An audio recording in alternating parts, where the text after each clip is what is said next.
Inamaanisha nini kutengeneza hizi pesa ama hii wealth? Number one, it starts with, sema earning. Number two, saving. Number three, then so tutaenda one by one. See, that is the whole procedure.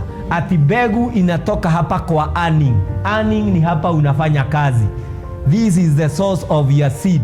It can be a seed of cash money, capital knowledge that you have acquired from this institution, or social capital. The people you interact with, your customer, can become your money, can become your source of wealth. The people you have been relating with.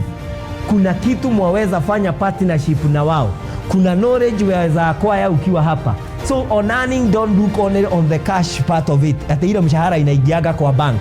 Hii experience you gain hapa, that is part of earning, and you can use it to beautify your life. Hello? So let's go one by one. You have seen the one for money.